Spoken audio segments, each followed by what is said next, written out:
என் வீட்டில் இருக்கிறவங்க என்னை வந்து ரொம்ப சந்தேகப்படுறாங்க, எனக்கு ரொம்ப சங்கட்டமாக இருக்குது, எனக்கு ரொம்ப வருத்தமாக இருக்குது. நீங்கள் அவங்க சந்தேகப்படுற மாதிரி தான் இருக்கீங்களான்றதை முதல்ல நீங்கள் கன்ஃபார்ம் பண்ணிக்கணும். உங்கள் கேரக்டரில் நீங்கள் கரெக்டாக இருக்கீங்க, உங்கள் வாழ்க்கையை நீங்கள் சிறப்பாக வாழ்கிறீங்க. யாரை பற்றி கவலைப்பட வேண்டிய அவசியம் என்பது உங்களுக்கு என்ன இருக்கிறது? வலிக்குதுன்னா இப்போ பிரச்சனை அவங்ககிட்ட இல்லை, இப்போ பிரச்சனை இப்போ உங்ககிட்ட தான். உள்ளுக்குள்ளே கண்டுக்காம விட்டுருங்க, தப்பே கிடையாது. ஆனால் வெளியே என்ன பண்ணணும்னா பேசித்தான் ஆகணும், வேறு வழி இல்லை. இறைவனே வந்து இறங்குவாருன்னு வெயிட் பண்ணாதீங்க. ஏன்னா அந்த மனம் தானே குத்திக்கிட்டே இருக்கு, எடுத்துட்டான்னா மன்னிப்பு கேட்டால் முடிஞ்சு போச்சு, ஏற்றுக்கிட்டிங்கன்னா முடிஞ்சு போச்சு. இல்லை நான் சொல்ல மாட்டேன், வைக்க மாட்டேன், கண்டுக்காமல் இருப்பாங்க. நீங்கள் உடனே நானும் பேச மாட்டேன், வைக்க மாட்டேன்னு சண்டைக்கு போகக்கூடாது. இறங்கி போங்க. உங்களை பார்த்தாவே பயப்படுறாங்க, இல்லை உங்களை பார்த்தாவே கோவப்படுற மாதிரியான சுச்சுவேஷன் நீங்கள் இருக்கீங்கன்னா எதுவும் பேச மாட்டேன், நீ அனுபவி, பட்டு திருந்திவான்னு விட்டுருவாங்க. சும்மா சப்பை கட்டாமல், பொய் சொல்லி மேனேஜ் பண்ணாமல், உண்மையான விஷயத்தை நேர்மையாக ஹானஸ்ட்டாக அணுகணும். பேசி தீராத பிரச்சனை இந்த உலகத்தில் எதுவுமே கிடையாது.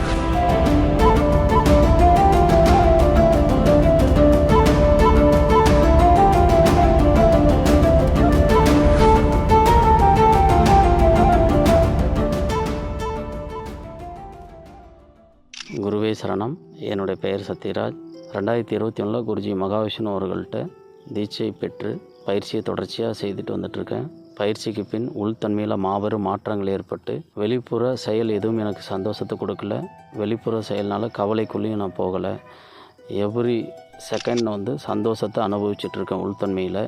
அதே போல் நான் 20 ஆண்டுகளாக மார்க்கெட்டிங் துறையில் இருந்துட்டு வந்தேன். இந்த பயிற்சிக்கு அப்புறம் மருத்துவத்துறைக்கு என்னை மாற்றி விட்டுருச்சு. இந்த பயிற்சி தான் மருத்துவ ஞானம் அவ்வளவு கிடைச்சிது. இன்னும் ஏகப்பட்ட மாற்றங்கள் குடும்ப வாழ்க்கையிலும் சரி, பொருளாதார வாழ்க்கையிலும் சரி, மாபெரும் மாற்றங்களை இந்த பயிற்சி தான் எனக்கு கொடுத்துச்சுன்னு நான் ஆணித்தரமாக சொல்ல முடியும். தொடர்ச்சியாக பயிற்சி செய்வதன் மூலிமா நமக்கு என்ன தேவையோ கேட்காமலே தேவையானது கிடைத்து கொண்டு தான் இருக்கிறது. சரணாகதி நிலையில் செல்ல செல்ல மாபெரும் உற்சாகமும் ஆனந்தமும் உள்ளே ஏற்பட்டுக்கிட்டே இருக்குது. இந்த பயிற்சி எனக்கு கற்றுக் கொடுத்த குருஜி மகாவிஷ்ணு அவர்களுக்கும் அப்பன் காஞ்சி விஸ்வநாத சாமிகள் அவர்களுக்கும் நன்றிகள் கோடி. வருகின்ற டிசம்பர் 22ஆம் தேதி பாண்டிச்சேரியிலும், அதை தொடர்ந்து ஜனவரி 26ஆம் தேதி 2025 வருடம் பார்த்தீங்க அப்படின்னா நமது மலேசியாவில் உள்ள செரம்பான் அப்படின்ற பகுதியில் பரம்பொருள் யோகம் ஒரு நாள் நேரடி வகுப்பு தொடுதீட்சையுடன் ஏற்பாடு செய்திருக்கிறோம். ஸோ தொடர்ச்சியாக தொடுதீட்சை இருக்குமா என்பது தெரியாது வரும் காலகட்டங்களில். ஸோ வாய்ப்பு இருக்கும் போதே பயன்படுத்தி கொண்டு விருப்பப்படக்கூடிய நபர்கள் கீழே உள்ள கான்டாக்ட் நம்பருக்கு கான்டாக்ட் பண்ணி உங்களது பெயரை முன்பதிவு செய்து கொள்ளலாம். குருவே சரணம். அனைவருக்கும் வணக்கம். பல பேருடைய சந்தேகம் என்ன அப்படின்னா, என் வீட்டில் இருக்கிறவங்க என்னை ரொம்ப சந்தேகப்படுறாங்க, எனக்கு ரொம்ப சங்கட்டமாக இருக்குது, எனக்கு ரொம்ப வருத்தமாக இருக்குது அப்படின்னா இதுக்கு நான் என்னங்க பண்ணுறது அப்படின்னா, முதல்ல நீங்கள் அவங்க சந்தேகப்படுற மாதிரி தான் இருக்கீங்களான்றதை முதல்ல நீங்கள் கன்ஃபார்ம் பண்ணிக்கணும். நம்ம என்ன பண்ணுறோம், என்ன பேசுகிறோம், என்ன தன்மையில் இருக்கோன்னு சொல்லி தன்னை அறியணும். தானே எப்படி இருக்குன்றது தெரிஞ்சுக்கல அப்படின்னா அப்போ அவங்க என்னை இப்படி நினைக்கிறாங்க, என்னை இவங்க இப்படி நினைக்கிறாங்க, என்னை இவங்க வருத்தப்படுற மாதிரி நினைக்கிறாங்க, என்னை சங்கடப்படுற மாதிரி நினைக்கிறாங்க, எனக்கு ரொம்ப கஷ்டமாக இருக்குது, எனக்கு ரொம்ப வெறுப்பாக இருக்குனீங்கன்னா அதனால் ஒரு பயனும் இல்லை. அப்போது நீங்கள் புரிந்து கொள்ள வேண்டிய ஒரு விஷயம் தெளிவாக என்ன அப்படின்னா, ஒருத்தவங்களை சந்தேகப்படுறாங்கன்னா அங்கே ஏதோ பிரச்சனை இருக்குதுன்னு அர்த்தம். அது நடத்தையில் மட்டுமல்ல, அது எந்த விதமான சந்தேகமாக வேண்டுமானாலும் உங்கள் ஹானஸ்டியில் இருக்கலாம், உங்களோட பேச்சுவார்த்தையில் இருக்கலாம், உங்களோட பழக்க வழக்கத்தில் இருக்கலாம், பொருள் சார்ந்த விஷயங்கள் இருக்கலாம், இல்லை அருள் சார்ந்த விஷயங்கள் இருக்கலாம், அது என்னவா வேணா இருக்கலாம். அப்போது உங்கள் குடும்பத்தில் இருக்கிறவங்க ஞான நிலையில் இருந்து விட்டார்கள் என்றால் பிரச்சனையே கிடையாது, ஏற்றுக்கொள்ளக்கூடிய தன்மையில் இருப்பாங்க. அவங்க உலக வாழ்க்கையில் இருக்கிறாங்க, ஞானம்னா என்னன்னே தெரில, ஆன்மீகம்னா என்னென்னு தெரில, சரணாகதினா என்னென்னு தெரியாதவங்ககிட்ட போய் உட்காந்துட்டு இப்படி ஃபீல் பண்ணுறாங்க, நான் என்னங்க பண்ணுறேன்னா பிரயோஜனமே இல்லை. நீங்கள் தான் உங்களை மாற்றிக்கொள்ள வேண்டும். ஸோ இதில் தெளிவாக இருங்க. ஒருவேளை அவர்கள் சந்தேகப்படுறாங்கன்னு சொல்லிட்டு வச்சுப்போம். இப்போ என்னை இவர் சந்தேகப்படுறாரு, எனக்கு அம்மா சந்தேகப்படுறாங்க, ஆனால் அந்த மாதிரியே இல்லைங்கன்னு சொல்லி கன்ஃபார்ம் பண்ணிட்டீங்கன்னா அதுக்கு ஏன் கவலைப்படுறீங்க? உங்கள் கேரக்டரில் நீங்கள் கரெக்டாக இருக்கீங்க, உங்கள் வாழ்க்கையை நீங்கள் சிறப்பாக வாழ்கிறீங்க. யாரை பற்றி கவலைப்பட வேண்டிய அவசியம் என்பது உங்களுக்கு என்ன இருக்கிறது?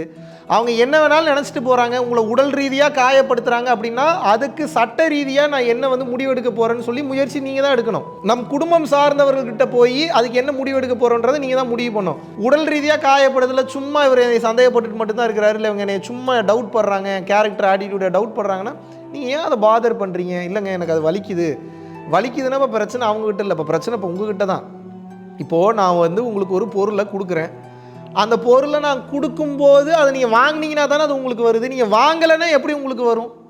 அப்போ யார் கொடுக்குறாங்களோ அவங்களே தான் இல்லைங்க எனக்கு வேணான்னீங்கன்னா அவங்களே எடுத்துகிட்டு போயிடுவாங்க. அதுபோல் அவர்கள் உங்களை திட்டினாலும் அசிங்கப்படுத்தினாலும் காயப்படுத்தினாலும் இல்லை வந்து ஏதோ ஒன்று சொல்கிறாங்கன்னா கூட நீங்கள் அதை கடந்து கோபம் வருவது சகஜம் தான். அதை கடந்து ஏற்றுக்கொள்ளக்கூடிய தன்மையை கொஞ்சம் கொஞ்சமாக ப்ராக்டிஸ் பண்ணும்போது அடுத்த கட்ட நிலைக்கு நீங்கள் வந்து விடுவீர்கள். உள்ளே பாதிக்காது. இது உள்ளுக்குள்ளே கண்டுக்காம விட்டுருங்க, தப்பே கிடையாது. ஆனால் வெளியே என்ன பண்ணணும்னா பேசி புரிய வைக்க முயற்சி பண்ணணும். பேசித்தான் ஆகணும், வேறு வழி இல்லை. இறைவனே வந்து இறங்குவாருன்னு வெயிட் பண்ணாதீங்க. எப்போது இறைவன் வந்து உங்களுக்கு எல்லாத்தையும் கொடுத்துட்டாருன்ற புரிதல் வருதோ அப்போ தான் உங்களுக்கு புரிய வரும், எனக்கு உண்டான வேலையை இந்த கையையும் காலையும் உயிரையும் அறிவையும் மூளையும் பயன்படுத்தி நான் தான் செய்ய வேண்டும், அது இறைவனுடைய அருளுக்கு உட்பட்டது என்பது உங்களுக்கு அப்போ தான் புரியவே வரும்.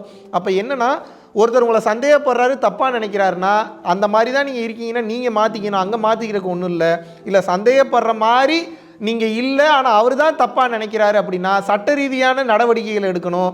இல்லை எனக்கு அவ்வளோ தூரம் போகிறதுக்கு விருப்பம் இல்லை, இது அவ்வளோ பெரிய பிரச்சனை இல்லை அப்படின்னு வந்து நீங்கள் நினைக்கிறீங்கன்னா, சந்தேகம் வருகிறது, என்னுடைய கேரக்டர் ஆட்டிடியூடை சந்தேகப்படுறாங்க அப்படின்னா தெளிவாக உட்கார்ந்து பேசி புரிய வைக்கணும். இப்போ ஒரு எக்ஸாம்பிளுக்கு வந்து இப்போது எதுக்கு வந்து சந்தேகப்படுறாங்கன்னா, இப்போ ஒரு எடுக்காத ஒரு பொருளை எடுத்துட்டீங்கன்னு நினச்சிட்டாங்க, அதை வெளிப்படுத்தவும் மாட்டுறாரு. ஆனால் உங்களுக்கு டவுட்டாக இருக்குது, இதனால தான் இவர் இப்படி வந்து நினைக்கிறாரோ அப்படின்னு உங்களுக்கு தெரியுதுன்னா நீங்களும் அப்படியே விட்டுக்கிட்டே இருக்கக்கூடாது. உள்ளுக்குள்ளே ஏற்றுக்கணும். நம்ம எடுக்கலைன்றது தெரிஞ்சிருச்சு. எடுத்துட்டிங்கன்னா நான் தான் எடுத்துன்னு போய் மன்னிப்பு கேட்டுறது, இல்லை அடுத்த கட்டம் இதை எப்படி சார்ட் அவுட் பண்ணுறதுன்னு யோசிக்கணும். என்ன சொன்னால் இந்த பிரச்சனையிலேருந்து நீ வெளியே வருவேன். ஏன்னா அந்த மனம் தானே குத்திக்கிட்டே இருக்கு, எடுத்துட்டான்னா மன்னிப்பு கேட்டால் முடிஞ்சு போச்சு, ஏற்றுக்கிட்டிங்கன்னா முடிஞ்சு போச்சு. எடுக்காமே எடுத்துட்டு நினச்சிட்டு இருக்காங்க. அதில் உங்களுக்கு டவுட் வருதுன்னா நேராக போய் உட்காந்து இப்போ எதுக்கு வந்து என்கிட்ட வந்து இப்படி ரியாக்ட் பண்ணிகிட்டு இருக்க, இப்போ எதுக்கு என்கிட்ட வந்து இப்படி பேசிகிட்டு இருக்க, இப்போ நீ இப்போ என்கிட்ட பேசாமல் போகிறதுக்கு என்ன காரணம், நீ பேசி, இல்லை நான் சொல்ல மாட்டேன் வைக்க மாட்டேன் கண்டுக்காமல் இருப்பாங்க. நீங்கள் உடனே நானும் பேச மாட்டேன் வைக்க மாட்டேன்னு சண்டைக்கு போகக்கூடாது. இறங்கி போங்க, வழியே போங்க. ஒரு கட்டத்தில் அவங்க சொல்லி தான் இதுதான் பிரச்சனைன்னு அவங்களுக்கு முதல்ல அந்த கம்ஃபர்டபுள் ஜோனை கொடுக்கணும். உங்களை பார்த்தாவே பயப்படுறாங்க, இல்லை உங்களை பார்த்தாவே கோவப்படுற மாதிரியான சுச்சுவேஷனில் நீங்கள் இருக்கீங்கன்னா எதுவும் பேச மாட்டேன், நீ அனுபவி பட்டு திருந்திவான்னு விட்டுருவாங்க. வெளிப்படையாக போய் உட்காந்து பேசணும். அவங்ககிட்ட உட்காந்து என்ன பிரச்சனை உங்களுக்கு தெளிவாக சொல்லுங்கள், தீர்த்துக்கிறதுக்கு நான் தயார் நிலையில் இருக்கேன், எனக்கு இந்த மாதிரியான ஆட்டிடியூடு கேரக்டர்லேயே வாழ்கிறதுக்கு பிடிக்கல, நீங்கள் ஏதோ ஒன்று தப்பாக நினச்சிட்டு இருக்கீங்க, அது என்னையும் பாதிக்குது உங்களையும் பாதிக்குது, குடும்பத்தில் யாராக இருந்தாலும் சரி. அப்போ குடும்பத்தோட நிம்மதி தான் முக்கியம். என்ன பிரச்சனைன்னு சொல்லுங்கள், தப்பாக இருந்தால் நான் திருத்திக்கிறேன், விளக்கம் கொடுக்குறேன், ஒருவேளை தப்பாக இருந்தால் நீங்கள் மாற்றிக்கன்னு சொல்லி உட்காந்து சும்மா சப்பை கட்டாமல் பொய் சொல்லி மேனேஜ் பண்ணாமல் உண்மையான விஷயத்தை நேர்மையாக ஹானஸ்ட்டாக அணுகணும். நீங்கள் நேர்மையாக ஹானஸ்ட்டாக எப்போது அணுகுகிறீர்களோ அப்போது தான் அவர்களும் அதை ஏற்றுக்கொண்டு பக்குவ நிலைக்கு வருவாங்க. நாளை பின்ன அவங்க ஒரு தப்பு பண்ணாலும் அது நீங்கள் ஏற்றுக்கிற தன்மைக்கு நீங்களும் போவீங்க, நீங்கள் ஒரு தப்பு பண்ணாலும் ஏற்றுக்கொள்ளக்கூடிய தன்மைக்கு அவங்க போவாங்க. மேட்ரு என்னென்னா உள்ளுக்குள்ளே ஏற்றுக்கணும், அக்செப்ட் பண்ணிக்கிறீங்க. வெளித்தன்மையில் நீங்கள் எப்படி வாழ வேண்டும், வெளித்தன்மையில் நீங்கள் எப்படி இருக்க வேண்டும்னா அதை இந்த பிரச்சனையை சார்ட் அவுட் பண்ணுறதுக்கு அந்த தவறான புரிதலை புரிந்து கொள்வதற்குண்டான எல்லா விதமான முயற்சிகளையும் பேச்சுவார்த்தையில் எடுத்து தான் ஆக வேண்டும். பேசி தீராத பிரச்சனை இந்த உலகத்தில் எதுவுமே கிடையாது. இப்போ உக்ரைனுக்கும் ரஷ்யாவுக்கும் போர் நடக்குது, அத்தனை அணுகுண்டு போகுது, அத்தனை பீரங்கி போகுது, அத்தனை துப்பாக்கி போகுது. இப்போ ஜெலன்ஸ்கி அவர்களும் விளாடிமிர் புதின் அவர்களும் இப்போ பேசி ஒரு முடிவுக்கு வந்துட்டாங்கன்னா இப்போ நாளைக்கு ஏதாவது குண்டு போகுமா அந்த இடத்துல, எப்படி போகும்? அப்போ அவ்வளோ பெரிய போரையே தடுத்து நிறுத்தக்கூடியது 2 பேருடைய பேச்சுவார்த்தை தான். அப்போ பேச்சுவார்த்தை வலிமையானதா, ஆயுதங்கள் வலிமையானதா?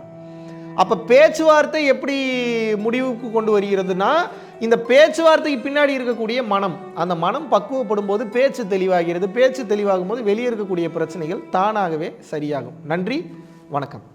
கல்யாணங்களுக்கு போகும்போதோ இல்லை ஒரு ஃபங்க்ஷனுக்கு போகும்போதோ ஒரு குழப்பம் இருக்கும். சரி, நம்மளை கூப்பிட்டாங்க, இவங்களுக்கு என்னடா நம்ம போய் கிஃப்ட் பண்ணலாம். நம்ம பரம்பொருள் ஃபவுண்டேஷனோட முக்கியமான சில வீடியோஸ் நீங்கள் டவுன்லோட் பண்ணி வச்சுட்டு ஒரு பென்ட்ரைவில் போட்டு புதுசாக திருமணம் ஆகக்கூடிய அந்த தம்பதிகளுக்கு கொடுக்கலாம். என் வீடியோவை தான் கொடுக்கணும்னு நான் சொல்ல மாட்டேன். மெய்ஞானம் சம்பந்தமான சில விஷயங்கள் யார் மிக சரியாக பேசுகிறாங்கன்னு நீங்கள் நினைக்கிறீங்களோ அவர்களுடைய வீடியோவை காப்பி பண்ணி கொண்டு போய் கொடுங்க. இதுதான் அவர்களுக்கு உண்மையான பொக்கிஷம், உண்மையான ட்ரெஷர்.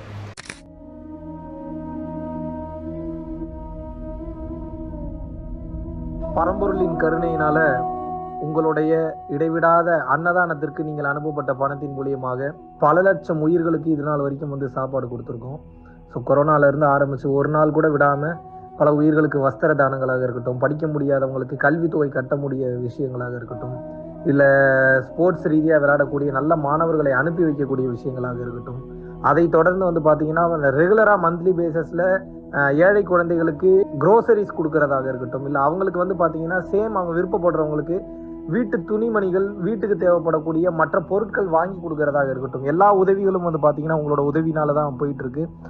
சாது சிதம்பர சுவாமிகள் வளநாட்டார் வந்து ஒரு வார்த்தை சொல்லுவார், பசித்தோர் முகம்பார் பரம்பொருள் அருள் கிட்டும் அப்படின்னு வந்து சொல்லுவார்.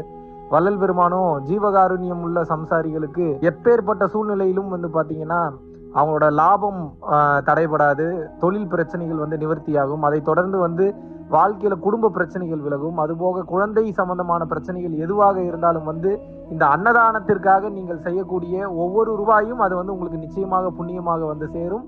புண்ணியத்தை கடந்த நிலையில் முக்தி பாதைக்கும் அது நிச்சயமாக உங்களை வழிநடத்தும். அதனால விருப்பப்படுறவங்க நம்மளுடைய பரம்பொருள் அறக்கட்டளையினுடைய சேரிட்டி ஆக்டிவிட்டீஸ்க்கு தங்களுடைய விருப்பப்படக்கூடிய நன்கொடையை கீழே உள்ள டிஸ்கிரிப்ஷன்ல இருக்கக்கூடிய அக்கௌண்ட் நம்பருக்கு செலுத்தலாம். இதற்குண்டான அந்த அருளை சித்தர்கள் உங்களுக்கும் உங்கள் குடும்பத்தாருக்கும் வழங்க வேண்டுகிறேன். குருவின் பரிபூர்ண அருளாசிகள். குரு கடாட்சம்.